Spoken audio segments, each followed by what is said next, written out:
கண்ணியத்துக்குரிய எல்லாம் வல்ல அல்லாஹ்வின் நல்லடியார்களே, இந்த பூமியிலே இறைவன் பலவிதமான படைப்பினங்களை படைத்துள்ளார். அதிலே மனித குலத்தையும் படைத்திருக்கிறார்.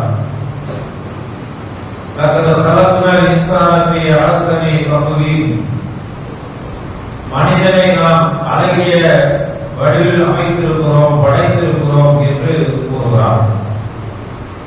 அப்படி படைக்கப்பட்ட அந்த மனிதன் எந்த நிலையில் இருந்து படைக்கப்பட்டு இருக்கிறான் என்பதை அல்லாஹ் குர்ஆனில் சொல்லுகிற பொழுது,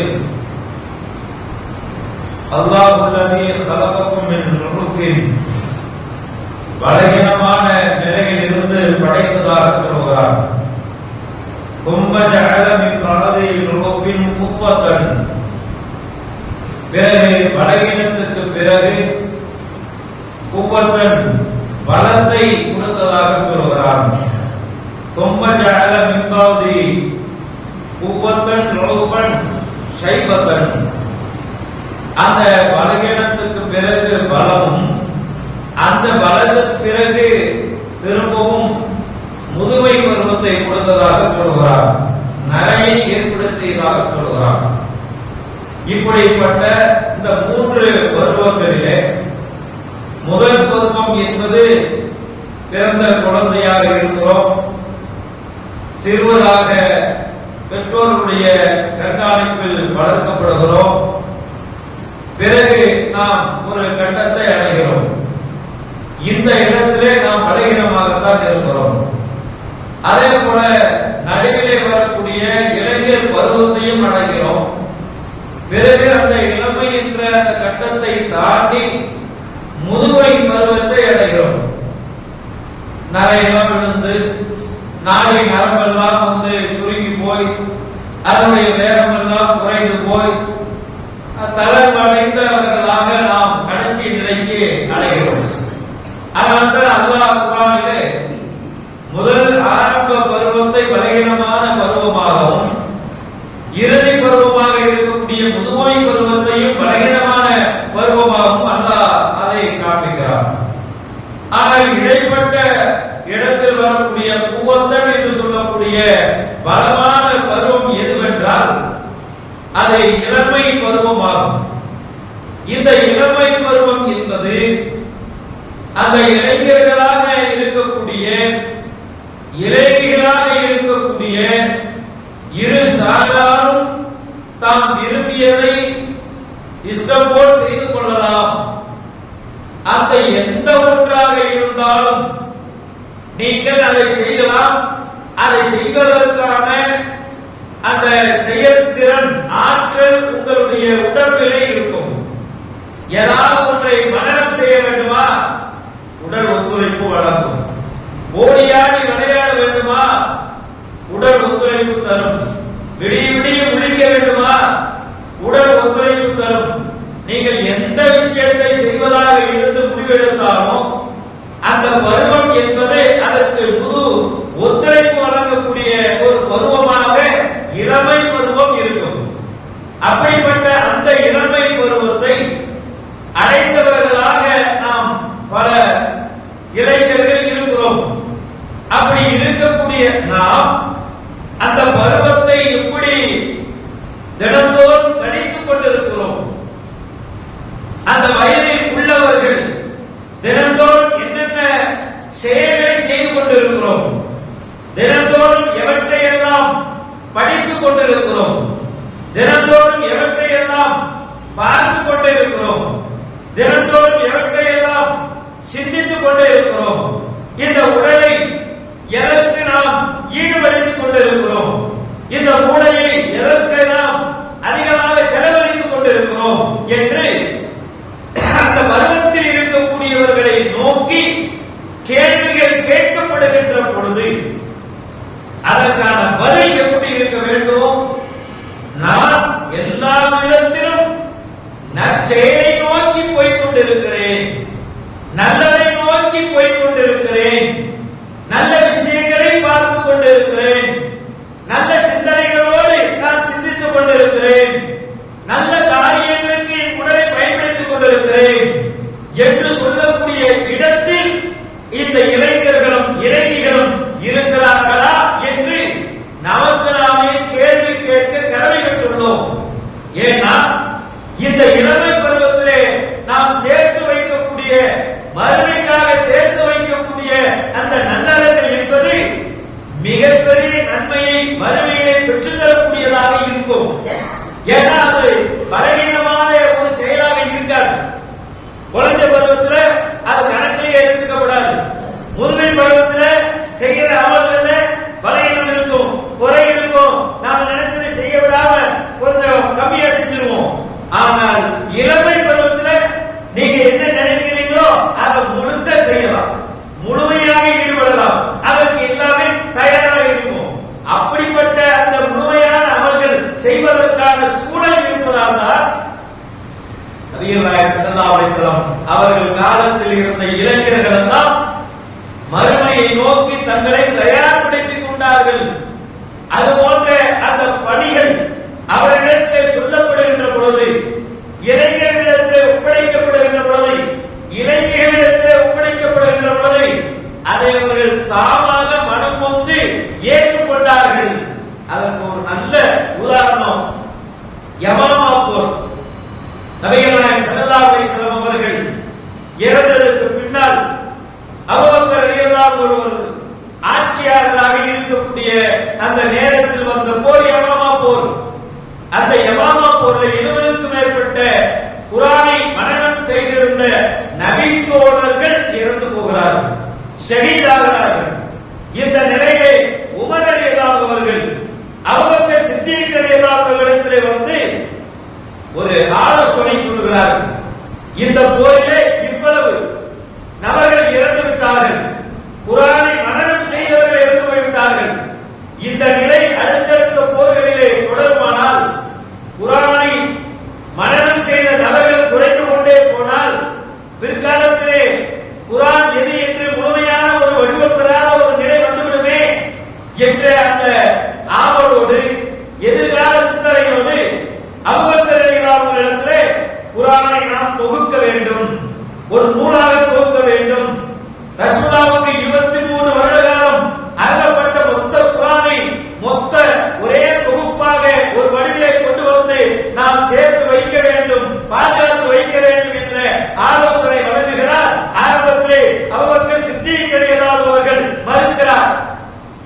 உமர் ரலியல்லாஹு மீண்டும் மீண்டும் அதை குறித்து சொல்லிக் கொண்டே இருக்கிறார். இந்த நிலையிலே அபூபக்கர் ரலியல்லாஹுடைய உள்ளத்திலே இதை செய்வது சரிதான் என்று வந்தவுடனே அதை யார் செய்ய வைப்பது என்ற ஒரு நிலை ஏற்படுகிறது.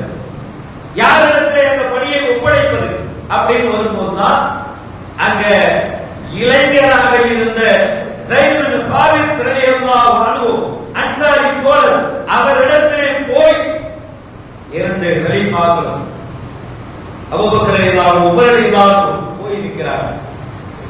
மொத்த குர்ஆனையும் நீங்கள் தொகுக்க வேண்டும், இது உங்களுடைய பொறுப்பு, நீங்கள் செய்து தாருங்கள் என்று சொன்ன உடனே அந்த நபி தோழர் பயந்தார். ஒரு மலையை அந்த பக்கம் இருந்து பெயர்த்து இந்த பக்கம் வைக்க சொன்னால் கூட எனக்கு அது பாரமாக இருக்காது. ஆனால் அல்லாஹ்வுடைய வேத வசனங்களை இப்பேற்பட்ட அந்த வேலையை மொத்த தொகுக்கின்ற வேலையை இடத்திலே ஒப்படைக்கிறீர்களே என்று பயந்தார்கள். உடனே நபி தோழர்கள் அவரிடத்திலே சொன்னது என்ன தெரியுமா? அல்லாஹ்வுடைய தூதர் ஸல்லல்லாஹு அலைஹி வஸல்லம் அவர்கள் ஹயாத்தாக இருக்கும் போது நீங்கள் அவரோடு பயணித்தீர்கள், உடன் இருந்தீர்கள். அல்லாஹ்வுடைய தூதருக்கு வகி வரக்கூடிய இந்த செய்திகளை எல்லாம் எழுதி வைக்கக்கூடிய எழுத்தாளர்கள் நீங்களும் ஒருவராக இருந்தீர்கள். இளமை பருவத்திலே இருக்கிறீர்கள், குர்ஆனை மனனம் செய்திருக்கிறீர்கள். அதனால் இதை நீங்கள் செய்தால் சிறந்ததாக இருக்கும் என்று அந்த பொறுப்பை அவரிடத்திலே ஒப்படைக்கிறார். கடைசியில் அவர் ஏற்றுக்கொள்கிறார். அந்த பொறுப்பை ஏற்று சிறந்த முறையிலே முடித்து அபூபக்கர் ரலியல்லாஹு அவரிடத்திலே மொத்த குர்ஆனையும் தொகுத்து ஒப்படைக்கிறார். இளைஞர்களே, இளைஞர்களே சிந்தித்து பாருங்கள், எவ்வளவு பெரிய ஒரு பொறுப்பு. நம் நிலை என்ன? இன்னைக்கு குர்ஆனிலிருந்து 10 சூறாக்கள்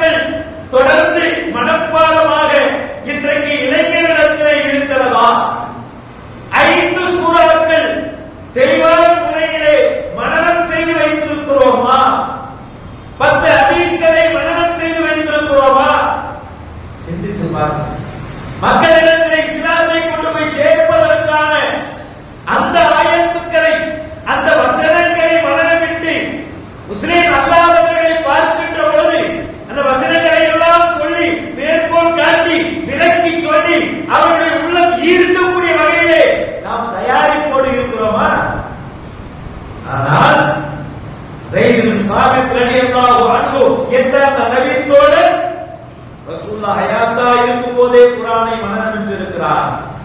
அந்த இளம் பருவத்திலே வேற எந்த ஒன்றுக்கும் இடம் தராமல் உலகத்திலே அன்றைக்கும் கேளிக்கைகள் இருந்திருக்கும், அன்றைக்கும் விளையாட்டுகள் இருந்திருக்கும், அன்றைக்கும் ஊராக சுற்றுவதற்கான இடங்கள் இருந்திருக்கும், அன்றைக்கும் சுற்றுலா தலங்கள் இருந்திருக்கும், அன்றைக்கும் சக இளைஞர்கள் முஸ்லிம் அல்லாத இளைஞர்கள் அன்றைக்கும் நபி தோழர்களுக்கு நண்பர்களாக இருந்திருப்பார்கள். அவர்களோடெல்லாம் பயணிக்காமல் மார்க்கத்தோடு பயணித்த இந்த நபி தோழருக்கு கிடைத்த பொறுப்பு குர்ஆனை தொகுக்கின்ற பொறுப்பு. அப்பேற்பட்ட அந்த பொறுப்பை ஏற்று சிறப்பாக முடித்து தந்தார்கள் என்றால் நம் நிலை என்ன? நம் இளைஞர்கள் நாம் எப்படி இருக்க வேண்டும், எப்படி இருந்து கொண்டிருக்கிறோம்? மிக மிக மோசமான நிலைக்கு நாம் போய் கொண்டிருக்கிறோம். இந்த உலகத்துல ஒன்று சொல்லுவாங்க, எந்த ஒன்றின் மீது அதிக நேசம் வைக்கிறோமோ அதை குறித்து அதிகமான சிந்தனைகள் இருந்து கொண்டே இருக்கும். ஒரு புள்ள அம்மா மேல நிறைய நேசம் வச்சா அம்மாவை பத்தி பேசிக்கிட்டே இருக்கும். அப்பா மேல நேசம் வைத்திருந்தால் தந்தையை பற்றி பேசிக்கொண்டே இருப்பார். அப்பா அப்படி அம்மா அப்படி பேசிக்கிட்டே இருப்பார். அந்த நினைவலைகள் திரும்ப திரும்ப ஓடிக்கொண்டே இருக்கும். அதே நேரத்துல யாரை நேசிக்கிறோமோ அந்த விஷயம் தான் அதிகமா நம் மூளையிலே அதிகமாக பதிந்திருக்கும். இது இயல்பாக நடக்கக்கூடியது. இன்றைய இளைஞர்களுடைய உள்ளத்திலே எது அதிகமாக பதிந்திருக்கிறது, எது அதிகமாக மனநலம் இருக்கிறது? சீரியல்ல வரக்கூடிய சிரிப்புகள், சீரியல்ல ரீல்ஸ்ல வரக்கூடிய அந்த மாதிரியான டைலாக்குகள், இன்ஸ்டாகிராம்ல வரக்கூடிய மார்க்கத்துக்கு முரணாக இருக்கக்கூடிய கேளிக்கைகள், இது இன்றைக்கு மிக மிக இலகுவாக மனனம் செய்து வைத்திருக்கிறார். சாதாரணமாக ஒருவர் பேசிக் கொள்ளுகின்ற பொழுது அந்த ரீல்ஸ்ல வரக்கூடியது, வேற வேற துணுக்குகள்ல வரக்கூடிய அந்த விஷயங்கள் எல்லாம் நம்முடைய மெமரிக்கு வரும். அதை சொல்லித்தான் சக நண்பர்களை கேலி செய்வதும் கிண்டல் செய்வதும் அவ்வளவு தூரம் மனநமாக இருக்கும். அந்த விஷயங்களை சொல்லி பேசுகின்ற போது அந்த இடமே கரகரப்புக்கு பஞ்சமே இருக்காது. அப்படியே அந்த இடம் பிரம்மாண்டமா ஆயிரும், மகிழ்ச்சியுடைய இடமாயிரும், ஒரே சுகமா இருக்கும், சந்தோஷமா இருக்கும், மெய்மறந்து சிரிச்சுக்கிட்டே இருக்கும். ஏன்னா அந்த மாதிரிதான் இருக்கு அந்த காட்சிகள் எல்லாம். ஆனா இப்படியே போய் கொண்டிருந்தால் வறுமை நிலை என்ன ஆகும்? ஒரு நாளைக்கு சராசரியான இந்திய இளைஞர்கள் மொபைலோடு 10 மணி நேரம் 8 மணி நேரம் செலவிடுகிறார்களாம். காலேஜுக்கு போனா கண்டிஷனால போடுறதில்ல. காலேஜ் விட்டு வந்த உடனடியாக அங்க கேட்டுக்கு வெளியே வந்த உடனேயே மொபைல் எடுத்துருவார். யார் யார் என்னென்ன ரீல்ஸ் போட்டுருக்காங்க, அதுக்கு கமெண்ட், அதுக்கான நியூஸ், அதுக்கான பதில் எல்லாம் வேக வேகமா கூட வேலை செய்யுது. படிப்பு, கல்லூரியில் படித்த படிப்பினுடைய விளைவு அங்க முட்டை மார்க்கு, இதுல 100க்கு 100 மார்க்கு. நம் நிலை மறுமை நிலை என்னாகும்? நாம எதை அதிகமாக பார்க்கிறோம்? மொபைல் குள்ளையும் அந்த சீரியல் குள்ளையும் அந்த ரீல்ஸ் குள்ளையும் ஷார்ட்ஸ் வீடியோக்குள்ளையும் நாம் அதிகமாக இருந்து கொண்டே இருந்தோம் என்றால், அதை பார்த்துக் கொண்டே இருந்தோம் என்றால் நம்முடைய மூளையினுடைய நிலை என்னாகும்? இளமை பருவத்தில் இருக்கக்கூடிய சுறுசுறுப்பான ஃப்ரெஷ்ஷா இருக்கக்கூடிய அந்த மூளையிலே நீ கேளிக்கை நிகழ்ச்சிகளை ஒரு நாளைக்கு 1000 விஷயங்களை திரும்ப திரும்ப போடுகிறாய். பார்க்கின்ற பொழுது நிமிட நொடிக்குள்ளே 60 நொடிக்குள்ளே 30 ரீல்ஸ்களை பார்க்கிறாய். வேக வேகமாக தேர்ந்தெடுக்கிறாய். உன்னுடைய கண்ணுக்குள்ளே இருக்கக்கூடிய நரம்பு, அதற்குள்ளே இருக்கக்கூடிய மூளை நரம்புகள் அனைத்தும் அதை பார்த்து பார்த்து பார்த்து அதற்குள்ளே மீண்டும் போய் போய் போய் அதில் இருக்கக்கூடிய நரம்புகள் எல்லாம் மிக விலகிய வளர்ந்து வியாபாரத்தை பற்றி சிந்தனை போகுது, படிப்பை பற்றி சிந்தனை போகுது, மார்க்கத்தை பற்றி சிந்தனை ஒன்றுமே இல்லை. திரும்பி பார்க்கின்ற பொழுது இளமையை கடந்து நீ அடுத்த கட்டத்துக்கு வந்து திரும்பி பார்க்கின்ற பொழுது நீ மறுமைக்காக எதுவுமே சேர்த்து வைத்திருக்க மாட்டாய். அதனால்தான் ஜமாத்து முன்மாதிரி முஸ்லிம் இளைஞர்களாக இருக்க வேண்டும். முஸ்லிம் இளைஞர்கள் முன்மாதிரியாக இருக்க வேண்டும். இந்த இளைஞர்களை பார்த்த உடனேயே மற்றவர்களுக்கு பொறாமை இருக்கிறானே, வேறுடக்காரங்கள் மறந்துவிட முடியாத ஒரு இளைஞன் அந்த கழுத்து வரை இருக்கக்கூடிய தண்ணீருக்குள்ளே போய் ஒரு குடும்பத்தை காப்பாற்றி உயிர் துறந்தான். அந்த பையனுடைய பேர் யூனுஸ் என்று நினைக்கிறேன். அந்த பையனுடைய பெயரை முஸ்லிம் அல்லாத ஒருவர் தன்னுடைய பிள்ளைக்கு வைக்கிறார் என்றால் அதுதான் ஈர்ப்புங்கள். அது எதை காட்டுச்சு? அந்த நபரை மேலோக்கவில்லை, அந்த இளைஞரை தூக்கி கொண்டாடவில்லை. அந்த இளைஞருக்கு பின்னால் இஸ்லாம் சொல்லித் தந்த அந்த வழிகாட்டுதல் இன்றைக்கு பெயரை வாங்கி தருகிறது. இஸ்லாமிய இளைஞன் என்ற அந்த பெயர் இருக்கிறது அல்லவா, அதுதான் பொது சேவை.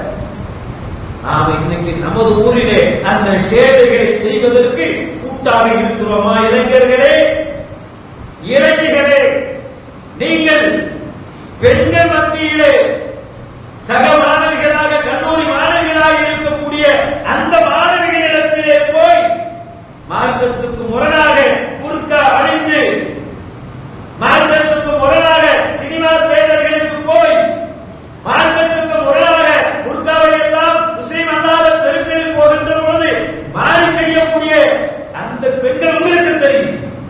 அவர்களை பார்த்து நாம் அழைப்புப்படி செய்யக்கூடியவர்களாக இருக்க வேண்டும். அதுல நாம முன்மாதிரியா இருக்கிறோம். இது போன்ற விஷயங்கள்ல இளைஞர்கள் நாம் மிக மிக கவனமாக நம்முடைய பயணத்தை தேர்ந்தெடுக்க வேண்டும்.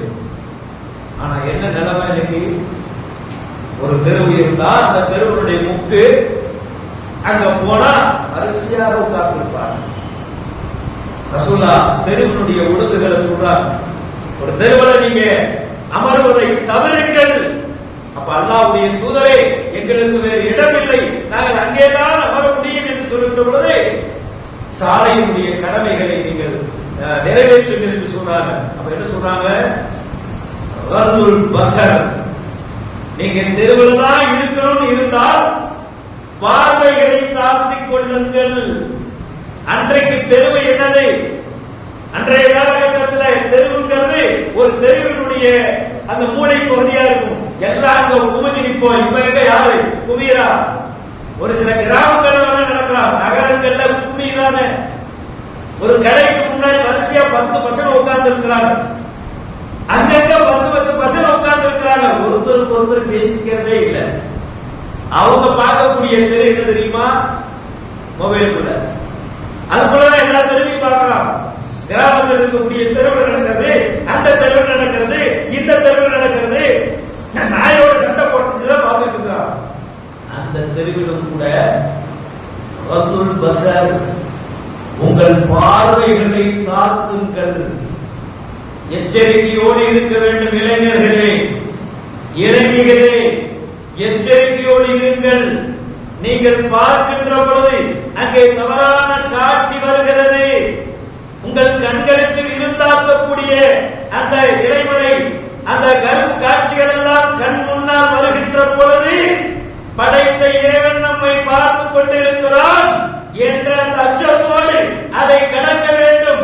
அதிலே நாம் என்னதான் இருக்கிறது என்று அந்த இன்பத்திலே நாம் போய் நுழைந்து விட்டோம் என்றால் மறுமை வாழ்வு துன்பமாகிவிடும், நஷ்டமாகிவிடும், நரகத்தில் கொண்டு போய் தள்ளிவிடும். அல்லாஹ் காப்பாற்றுவான். நிறைய பேர் அந்த நிழல் படத்துக்குள்ளே போய் நாசமாகிவிட்டார், அடிக்ட் ஆகிவிட்டார். காவல்துறை அதிகாரி சொல்லுகின்ற பொழுது இதைத்தான் சொல்றாரு. உங்களுடைய மொபைல், உங்களுடைய போன் மொபைல், டச் மொபைல் கண்காணிக்கப்படுகிறது. நீங்க என்ன பார்க்கிறீங்க அப்படிங்கறத முழுசா எத்தனை நிமிஷம் பார்க்கிறீங்க, நிழல் படத்தில் எத்தனை நிமிடங்கள் பார்க்கிறீர்கள் என்பதையெல்லாம் எங்களிடத்துல அப்டேட்டா இருக்கும். கம்ப்ளைண்டா வருகின்ற பொழுது அத்தனையும் உங்கள் மத்தியில் உங்களுடைய பேரண்ட்ஸ், உங்களுடைய பெற்றோர்கிட்ட காண்பிக்கப்படும். ஏன் இதை பத்தியே திரும்ப சொல்றோம்னா, இன்றைக்கு இருக்கக்கூடிய இளைஞர்களும் இளைஞர்களும் அதிலே மூழ்கி போய்விட்டார்கள். அதுல இருந்து வெளியே வாங்க. இந்த ரீல்ஸ் சுகத்துல இருந்து வெளியே வாங்க. இந்த ஷார்ட்ஸ் வீடியோ சுகத்துல இருந்து வெளியே வாங்க. இது இவ்வுலக இன்பங்கள் இழவும் அறிந்து கொள்ளுங்கள். இன்னமல் ஹயாத்து துனியா லஹ்வு வ லஹ்வு வ ஸீனா. இந்த உலகம் என்பது வீண் விளையாட்டு அலங்காரம். அவர்கள் மறுமை நாளை உறுதியாக நம்புவார்கள் சொல்றாரு. அந்த மறுமைதான் சிறந்தது, கைரதுதான்.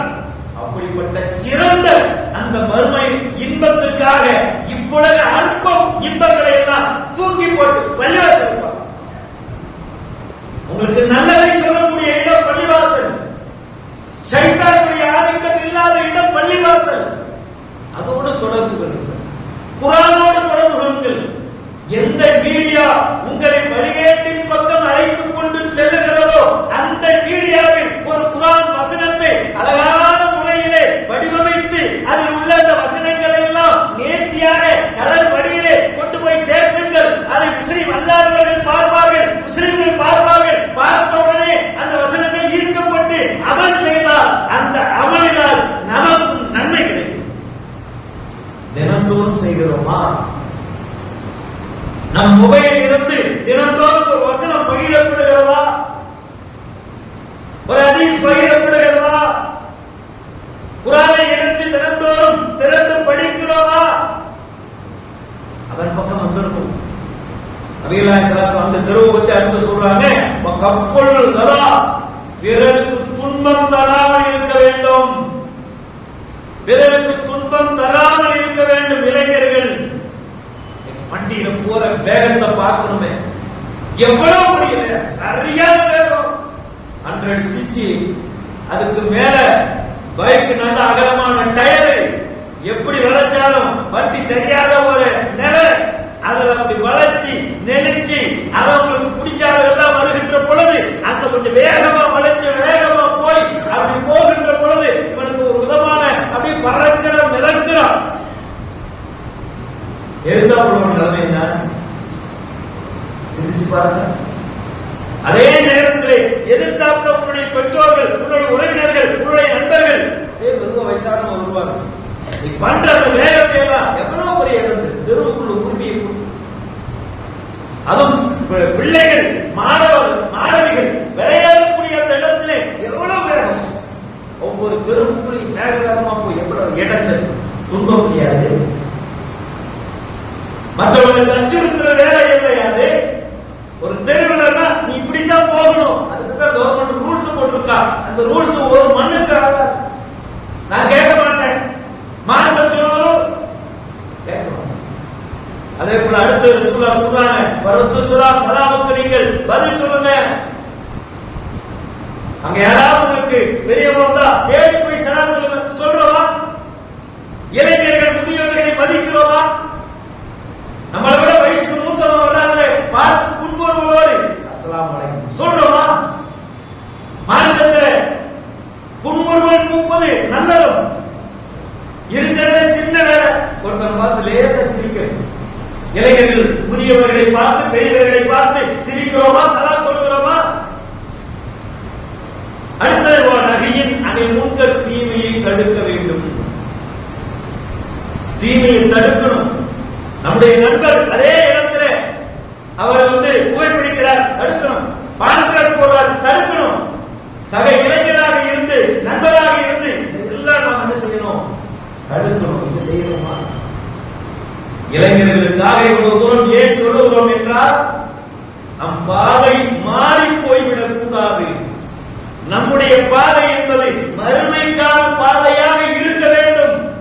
நம்முடைய பேச்சு என்பது மறுமைக்கு நன்மையை பெற்றுத் தரக்கூடிய பேச்சாக இருக்க வேண்டும். நம்முடைய பார்வைகள் என்பது மார்க்கத்துக்கு முரணான விஷயங்களாக இருந்தால் தாழ்த்திக் கொள்ள வேண்டும். அதற்காக சொல்றோம். இது போன்ற விஷயங்களுக்கும் ஏராளமாக இருக்கிறது.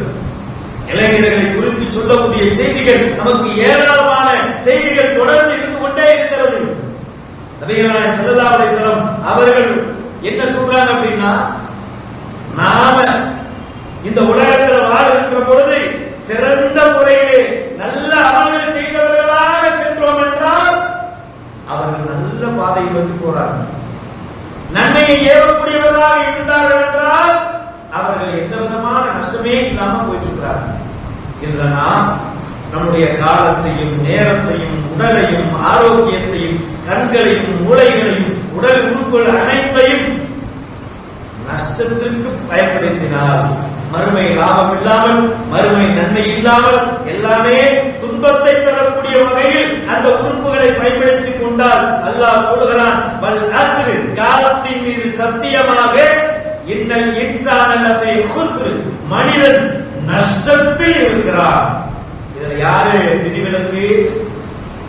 இல்லல்லதீன ஆமனு வ அமிலுஸ் ஸாலிஹாத், யார் நம்பிக்கை கொண்டு நல்லறங்கள் செய்கிறார்களோ அவர்களை தவிர, வத்தவாஸோ பில் ஹக், உண்மையை எடுத்துரைத்து, வத்தவாஸோ பிஸ் ஸப்ர், பொறுமையை மேற்கொண்டு யார் இருக்கிறார்களோ அவர்களை தவிர அவங்க நஷ்டத்துல இல்லைங்கிறாங்க. யார் நம்பிக்கை கொண்டு நல்லறம் செய்கிறார்களோ, குர்ஆன் ஓதி, தொழுது, திக்ர் செய்து, துஆ செய்து, பாவமன்னிப்பு தேடி, ஜனாஸா தொழுகை நடந்து தொழுது, மக்களுக்கு பார்க்கின்ற பொழுது சலாம் சொல்லி, குர்ஆனை எடுத்து ஒவ்வொரு எழுத்தாக படித்து கற்பித்து மக்களுக்கு போதித்து, நன்மை ஏவி தீமையை தடுத்து பொறுமையாக இருந்து, இப்படியெல்லாம் இருக்கக்கூடியவங்க லாபமான வாழ்க்கையை நோக்கி போகிறார்கள். இந்த உலகம் தான் பெருசு சொல்லி போகக்கூடியவங்க நஷ்டமான வாழ்க்கையை நோக்கி போகிறார்கள். அந்த நஷ்டம் என்பது அதுக்கு கிடைக்கக்கூடிய வெகுமதி என்ன? ஜஹன்னம் என்ற அந்த நரகம் தான். அதை நம்மளால் தாங்கிக் கொள்ளவே முடியாது. நரகத்தினுடைய அந்த வெப்ப ஆற்றல், அதிலிருந்து வரக்கூடிய அந்த அனல், அதனுடைய அந்த தாக்கம் நம்முடைய தோளிலே படுகின்ற பொழுது அது வரக்கூடிய அந்த வேதனை, அந்த அதாபு, அதனால் கிடைக்க இருக்கக்கூடிய அந்த கஷ்டங்களை எல்லாம், துன்பங்களை எல்லாம் ஒருபோதும் நம்மால் தாங்கிக் கொள்ளவே முடியாது. ரப்பனா ஆத்தினா ஃபித் துன்யா ஹஸனா வ ஃபில் ஆখিরাতি ஹஸனா வ கினா அஸாபன்னார். எங்களுடைய இறைவனே, எங்களுக்கு இந்த உலகத்திலும் அருள் புரிவாயாக, மறுமையிலும் அருள் புரிவாயாக, நரக நெருப்பிலிருந்து எங்களை காப்பாற்றுவாயாக என்று நாம் பிரார்த்தனை செய்கிறோம். நரக நெருப்பு நம்மால் தாங்கிக் கொள்ளவே முடியாது. அதை ஒரு நிமிடம், ஒரு நொடி கூட அதான் நினைத்து பார்க்கவே முடியாத அளவுக்கு கொடூரமான தண்டனை. இந்த தண்டனையிலிருந்து நாம் பாதுகாப்பு பெற வேண்டும் என்றால் இளைஞர்களே, இளைஞர்களே, சகோதரர்களே, சகோதரிகளே, தாய்மார்களே, அனைவருமே நாம் ரப்புல் ஆலமீனிடம் நாம் அமல்களை அதிகமாக செய்வோம், நல்லதை நோக்கி சொல்வோம். வல்ல ரஹ்மான் அதற்கான அருள்புரிவானாக என்று சொல்லி முதல் முறையை நிறைவு செய்கிறேன்.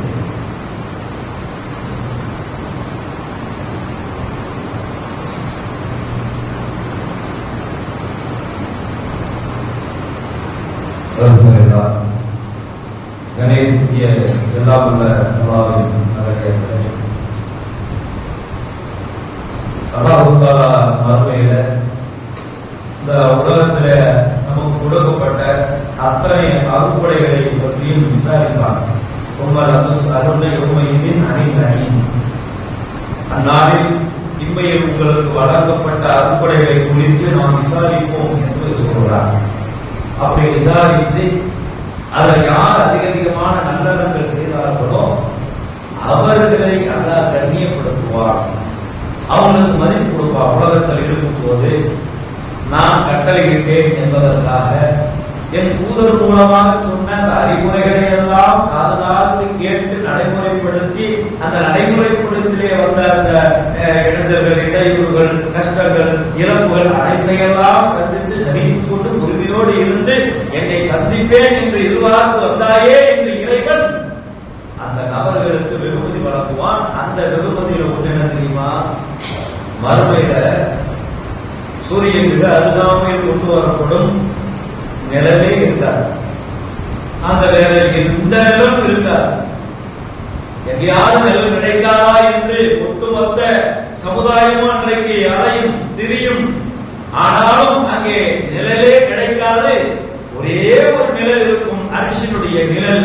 அந்த நிழலே குறிப்பிட்ட சாரார் மட்டும்தான் அனுமதிக்கப்படுவார், மற்றவர்கள் எல்லாம் விரட்டப்படுவார்கள். அந்த அனுமதிக்கப்பட்ட 7 சாரார், அந்த 7 சாரார்ல ஒருத்தருக்கு அல்லாஹ் அனுமதி கொடுக்கிறான். வஷாபுன் நஸாஃபி இபாதத்தி ரப்பி, அல்லாஹ்வின் வணக்க வழிபாட்டில் ஊறிய இளைஞர். ஆண்பால பயன்படுத்தாலும் பெண்பாலுக்கு பெண்களுக்கு